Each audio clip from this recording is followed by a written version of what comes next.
Welcome to the Private Practice with Soul podcast. My name is Dr. Storme, and I help private practice owners align their business back with their soul's calling, with their big vision and with their soul's purpose.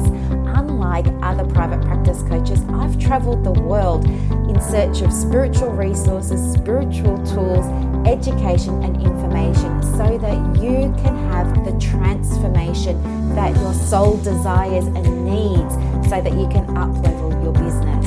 How much fun is this? I love it so much. Guys, if you're not already a member of the Private Practice Monthly Mentorship Group, please check out the show notes. I would love for you to be there. In the meantime, thank you so much for pushing play today. Let's begin. Good morning, everybody. Happy Wednesday and welcome to another episode of the Private Practice with Soul podcast. I'm your host, Brooklyn. So great to have you with me today. Welcome to all of the new subscribers. And of course, thank you very, very much for everybody who listens to all the episodes or multiple episodes. I really appreciate you. Guess what? This week we bumped into position number 45 on Apple Podcasts. And I'm so thankful. Because it's thanks to you for listening that we've been able to achieve this. So I never ever thought that the podcast would be so successful, and it's thanks to you for listening. So I appreciate you more than you know. So today I want to give you, well, every day, I want to give you the best episode ever, which means, making something that's really practical. I know so many of you do the work with this, and this is so important because without implementing things, you can listen to all the podcasts that you like, but you will never experience success in your private practice without implementing the things that we talk about, right? Well, that's not 100% true, but you know what I mean? Like nothing's going to come from thinking about it. We actually need to do something as well. And those of you who are doing that are having some exciting results, and thank you so much for sharing them with me.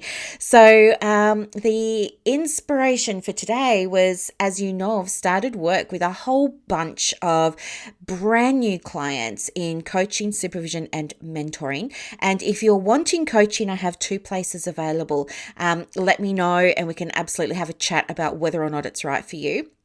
But one of the things that's come up is because some of these people are new that I'm working with, they're struggling to come up with names for their private practice. And then I thought, this is interesting. So I went back into the ACPPO and also into the Counsellors Connect group. And I went back through all of the threads. And it seems that this is something that so many of us have to think about, obviously.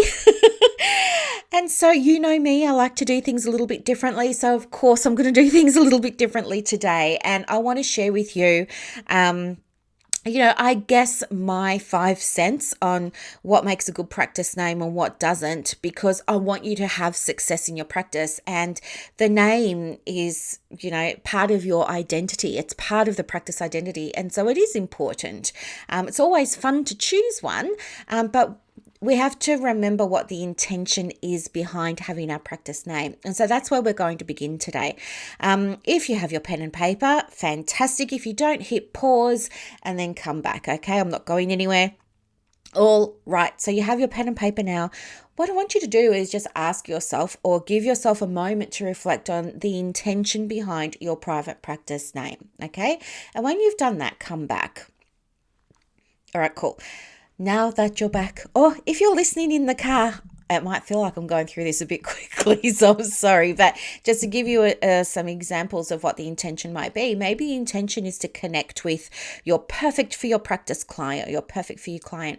Maybe the intention is to build something that you can sell later on. And so you want to have a name that can be sold, in which case you wouldn't use your personal name.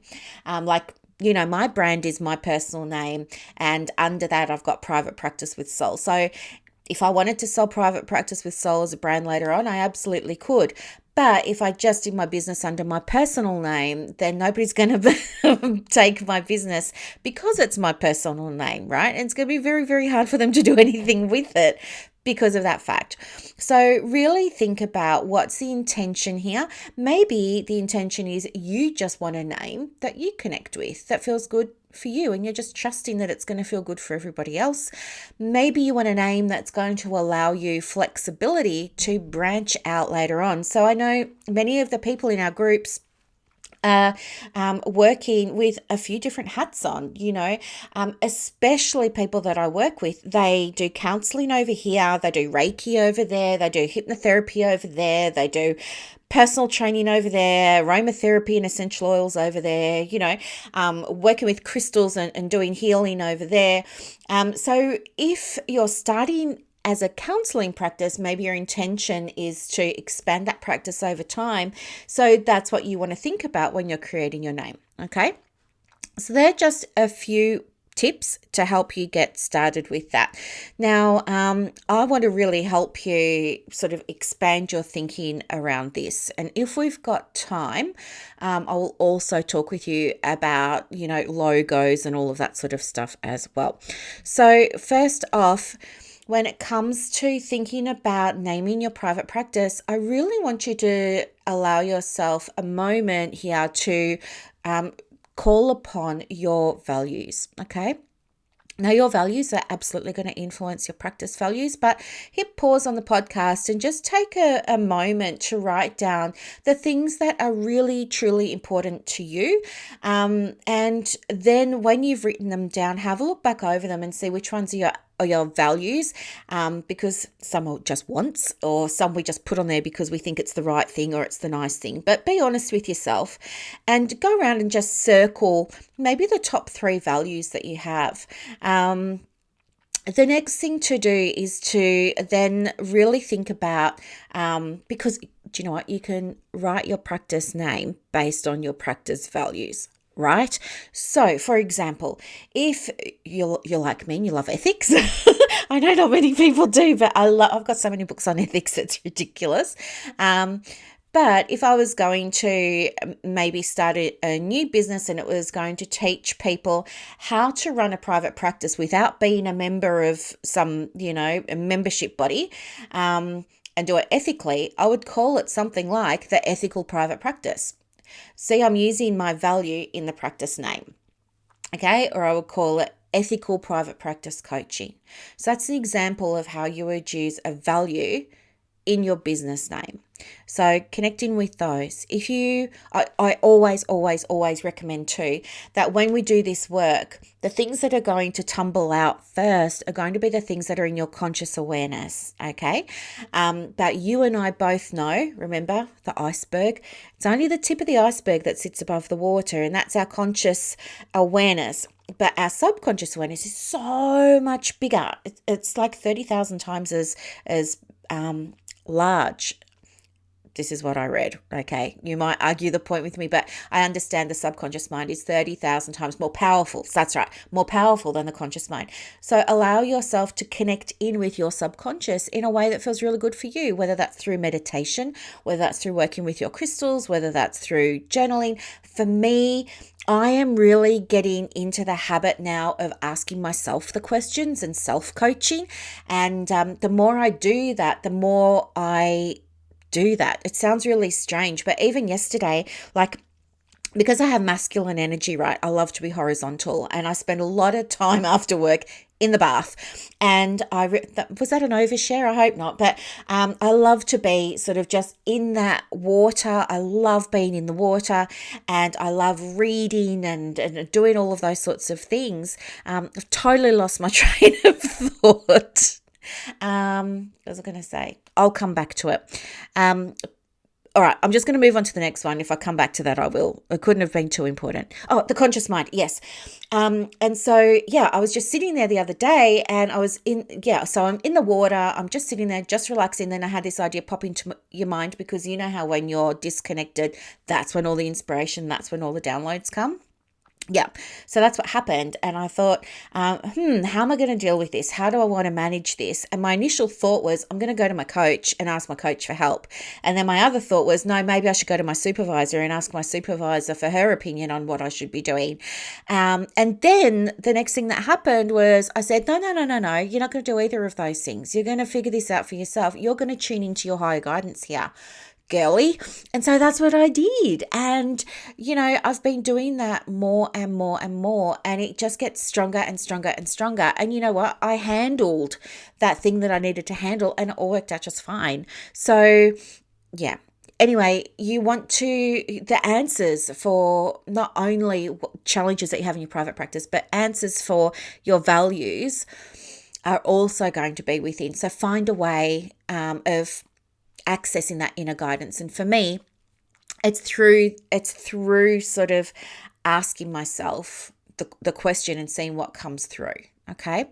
And the easiest way that I do that is, if you close your eyes and you say your name, that's the sound of your inner guidance, right? That's what it sounds like.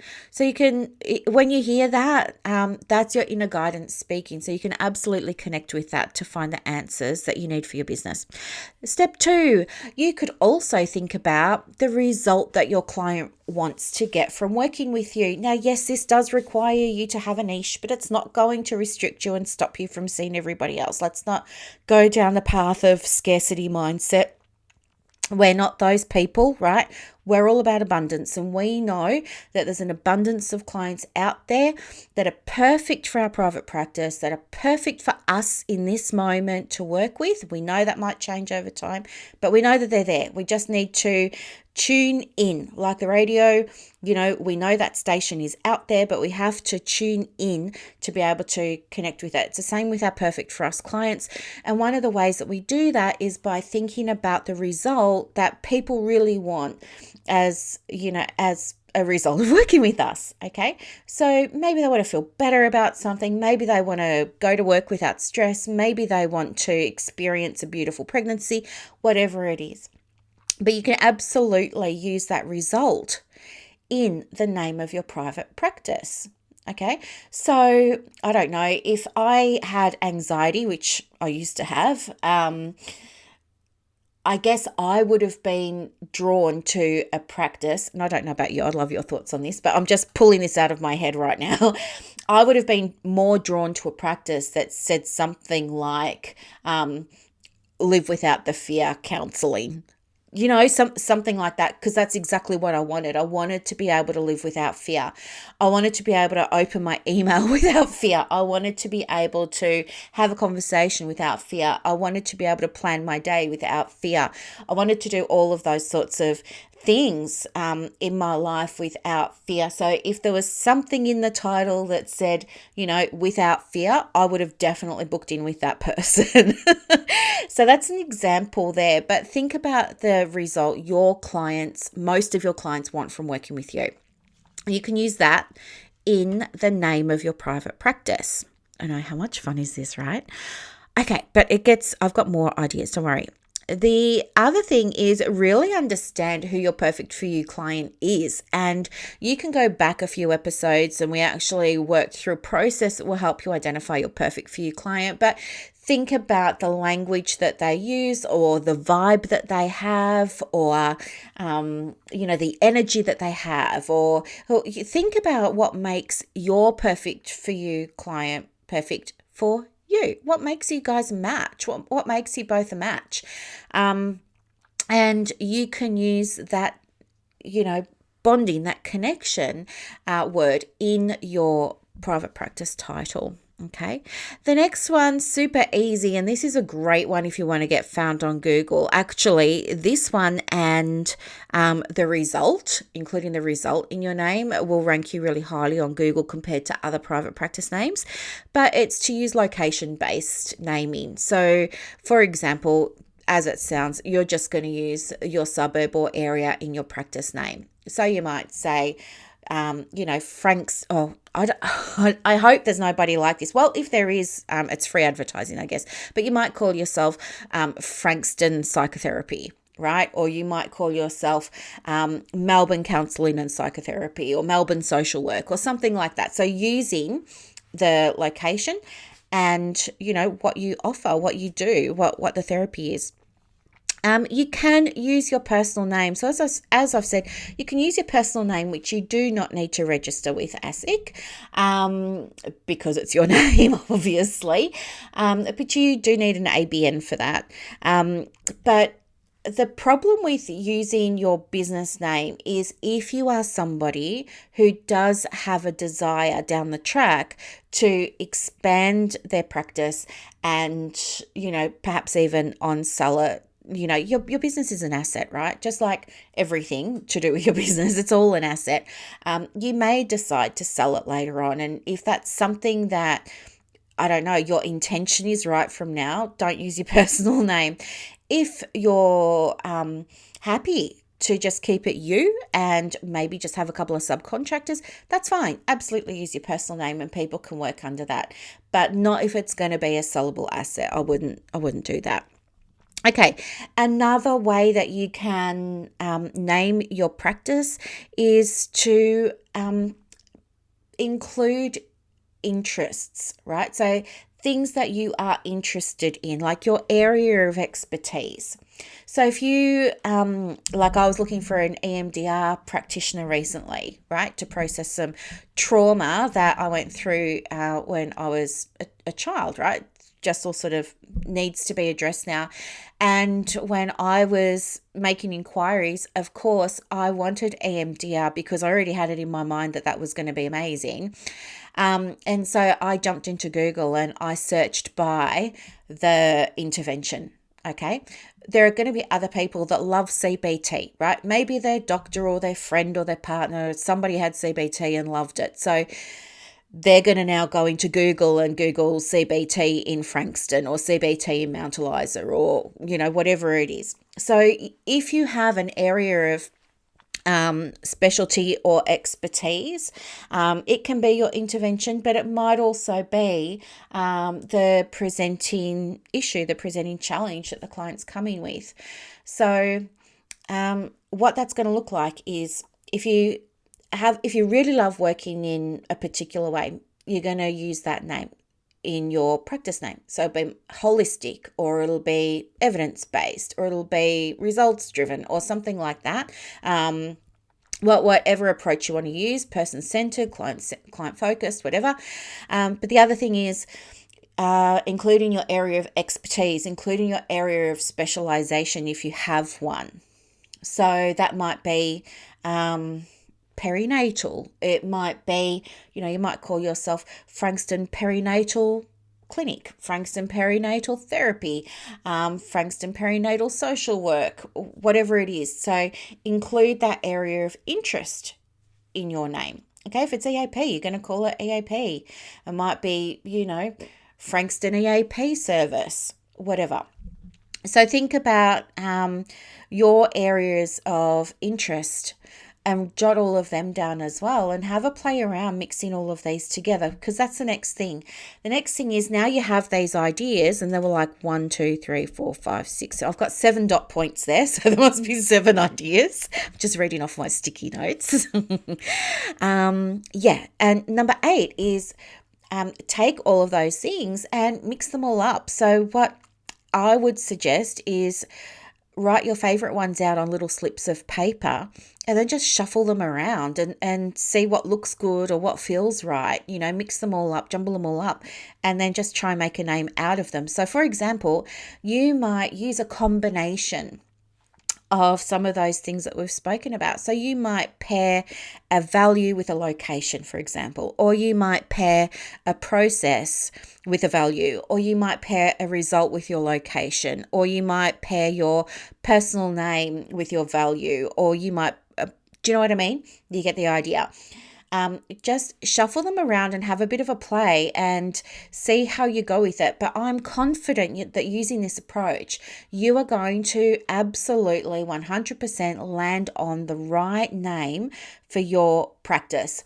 And my super duper bonus tip, of course, well, I've got 2 bonus tips.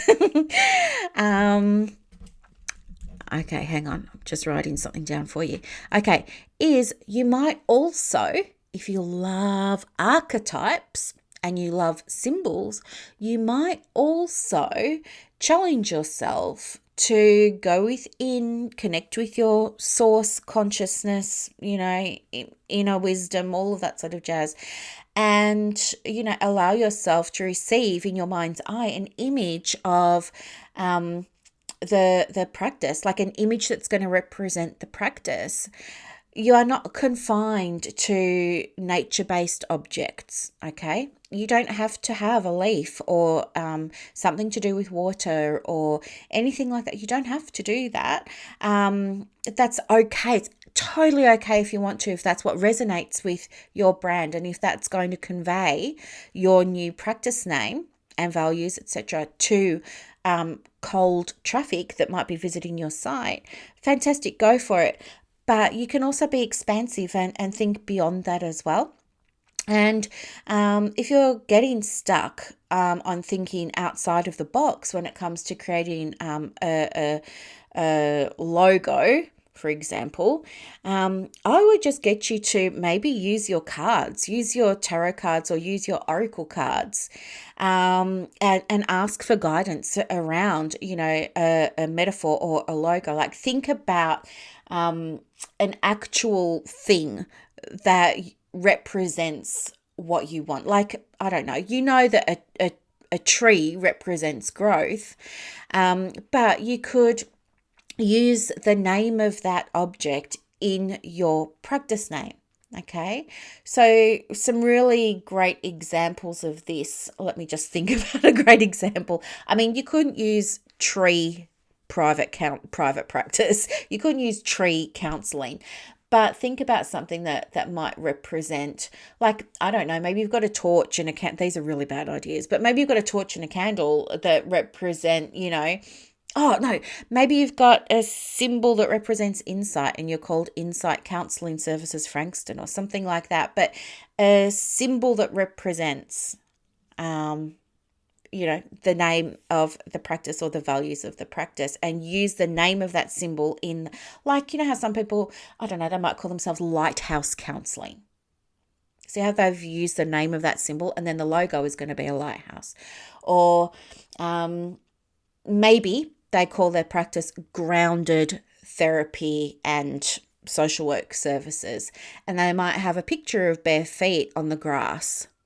But do you see what I mean? They're using the term, the name of that object or that thing in their private practice name. I hope that makes sense, and I'm not explaining this very well. I do probably need more coffee.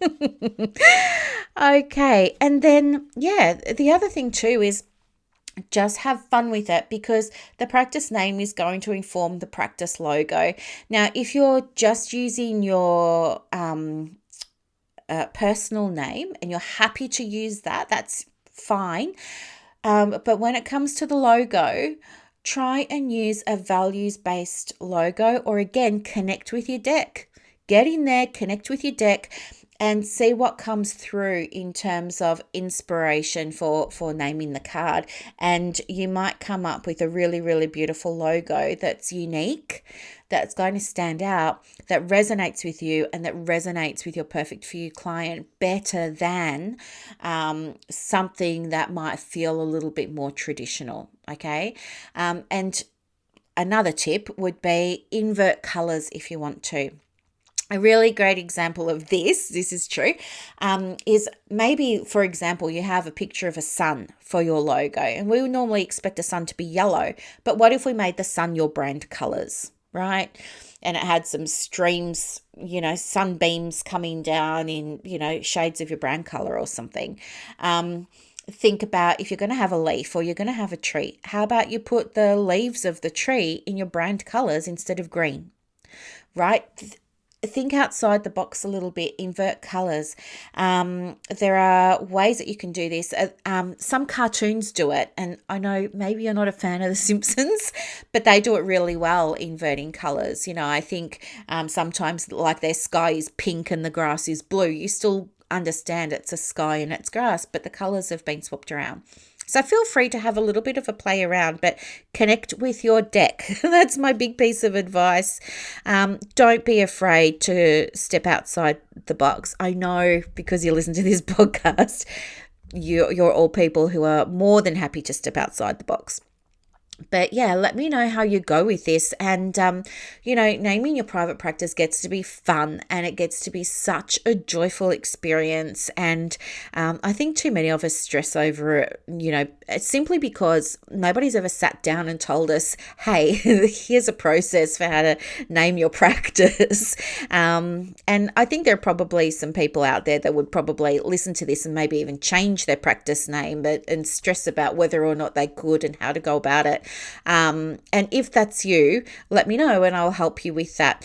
As I said, apart from having a free chat with me, a bit of a digital coffee, where I'll absolutely help you, if you're interested in getting some coaching and really working on your marketing and visibility, or if you don't understand the difference between marketing and visibility, or maybe you don't have a marketing plan or a marketing strategy, or maybe you don't know what they are, you might benefit from some coaching, because that will absolutely be impacting your practice in a whole lot of ways, not just the flow of referrals, but also in the quality of referrals, in the congruence of those referrals with the practice values, which of course impacts your energy. So if you're feeling a bit drained and depleted after work, you and I need to have a conversation because, hey, guess what? It gets to be fun and it gets to be enjoyable, and you get to work in flow, and I get to teach you how to do that if you want to learn. Right? Sound good? Good. Okay, well, you know what to do. Hit pause, scroll down to the show notes, book that digital coffee with me, have a chat. Let's get you sorted out. And yes, if you're in the ACPPO or the Counsellors Connect group and you've listened to this podcast and you want to share some ideas for a practice name, go ahead. You'll have heaps of support. We'll all support you. I'm so excited for your learnings from this podcast. Thank you so much for listening again. I'll see you on Saturday. Bye, everybody.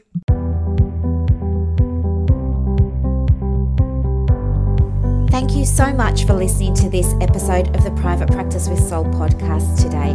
If you're looking for clarity, if you need help with branding, your processes, and bringing everything into alignment with your soul's purpose for your private practice, head to the show notes and click the link for more information about the Private Practice Monthly Mentorship Group. You are going to love it. I can't wait to see you in there. Thanks so much for listening. Bye.